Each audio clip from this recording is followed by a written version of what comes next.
All right, let's go ahead and get right into it. With old school, notice that both of our hands are going to start out in the bass clef. And so left hand is going to be down here on this low D. So we find this super low C. It's just going to be up a step up with that pinky. And then right hand 1 is going to be on F. And we can think here's a C, C, D, E, F. Right here is our 5-finger position. Notice we do have a key signature in this one. It's going to be B flat. And so I can go ahead and look in my hands. I don't have any B's here, but I do have a B in my right hand. And so I'm going to go ahead and put that 4th finger on this black key, just so I don't have to worry about it when I'm playing. If I just have it already there, it's one less thing to worry about. So this is my starting position, and this intro is very short and bouncy, and it's kind of a conversation between both hands. So it'll sound like this: left, right, left, right, left, right, left, right. And then here we come together, both threes. And notice the articulation markings there. So for the first 3 measures, everything is very bouncy, everything is very short. Staccato markings: short, short, short, short, short, short, short, short. Now look what's happening in measure 3. We have the curved legato marking above and below the notes, and so those are going to be long. Long phrases instead of this. You can hear the difference. That's short. That's not what we want. For measure 4, we're going to have legato, long tones. And then measure 5, we're back to the short staccatos. And then right here in measure 8, we're back to the legato. And check that out. We do have a new accidental here, right on beat 3 of measure 8. This second finger is going to play G sharp. So we're going to find G, which is right here. Sharps go to the right of the note. So it'll be both threes right there. And then that note is going to be short. And then we have a little bit of a break. We have 3 beats to get to where we need to. And so what's going to happen, if you take a look at my hand position, we had said 1 on F. And all I'm going to do is just go up an octave. And my 3 is on A, just where I need to for pickups going into measure 10. Again, make sure that this 4th finger is on the B flat there. And this is going to be long left hand legato, or I'm sorry, long right hand, very legato, smooth, connected. That's our melody. 3 and 4, 1, 2 and 3, 4, rest, rest. And so it's kind of a fun, very swinging melody. And what makes it difficult is that we have this short little walking bass line. And it's actually the exact same thing that we were doing at the beginning. With those staccato notes, we have that D, G, F, E, D, G. And we kind of just repeat that, those short, short, short, short. And so let me play measure 9 for you with both hands. I would recommend going super slow and paying special attention to where the right hand lines up with the left hand. So I'll give myself 2 beats of rest in measure 9 coming in the right hand. Rest, rest.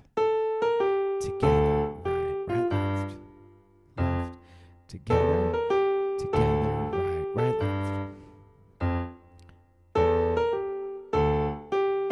Something that I like to do with a lot of my students, especially in places like this where it's difficult to get the right hand and left hand happening together just from coordination and rhythm, is to drum on our keyboard or on the on our laps or on the piano lid. And so let's try that. And all I'm going to do is I'm going to drum right hand and I'm going to drum left hand. And so let's practice just right hand first. We're going to count 8th notes out loud. Remember that those 8th notes are swing. So it's going to be that long, short, long, short, long, short, long, short. And so measure 9, we're going to go rest, rest, 3 and 4. 1, 2, and rest, rest, rest, rest. 3 and 4. 1, 2, and.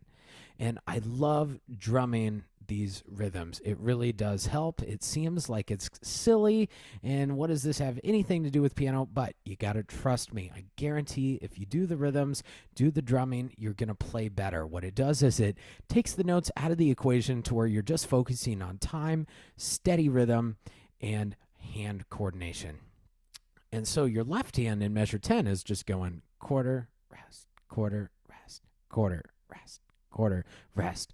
Now, I want to try drumming hands together in measure 9. Drumming hands together. Count out loud with me. 1 and 2 and 3 and 4. Together. Right, right, left. Rest. 1, 2, 3 and 4. 1, 2 and 3. 4. 1, 2, 3 and 4. 1, 2 and rest. And 4. 1, 2 and 3. 4, rest. And so that can be a really, really effective way of practicing something that it's difficult to do both hands together at the same time since they're doing such different things. And after you've tried drumming a few times and feel comfortable and confident with that, try playing. This will be both hands, measure 9, 1, 2. Notice the difference in the articulations here as I play. My left hand is short. My right hand is very long, very connected, very smooth.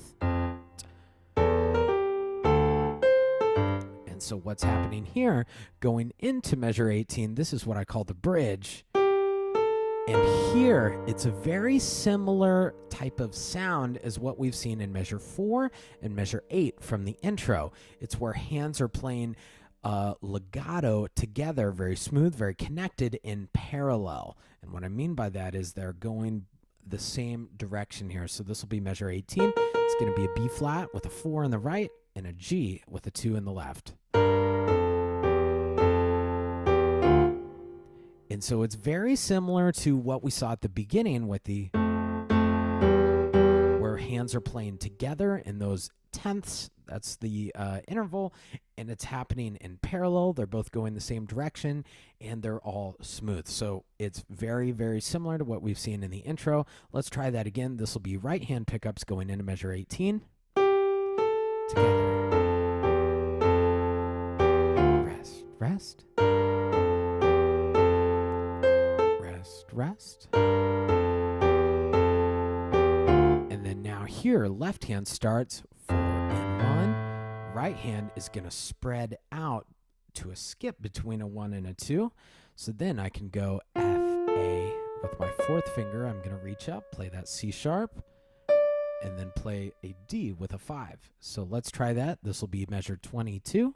And then left hand plays 4 and 1. Spread out. Now check this out. Your right hand is going to scooch right back in. Your thumb should pretty much be on F the whole time. And then look at this in 25. We've heard this before. It's the exact same thing as the intro, no different, except right hand is up an octave this time. Still the same notes, still the same fingering, still the same articulation, everything like that. Even this part, that's all the same. Only thing we have to do now is find our last note. So right now, our thumb is on F. The only thing that we're going to do is scooch that thumb just over a step. Play 1, 2, 5. Everything else stays right where it is. And we're going to play a thumb with that at the same time. A nice kind of jazzy ending there. So let me play 29 to the very end. Again, very short. And here's our long notes. Rest, move the thumb. And there's a fermata there that kind of looks like an I. It has a curved line above it with a dot in the middle. That's what we call a fermata. And we hold that as long as we want to. Okay? As long or as short as we want to. And then when you're ready, take your hands off. And that will do it for Old School. Thank you so much for tuning in. I'll get you next time.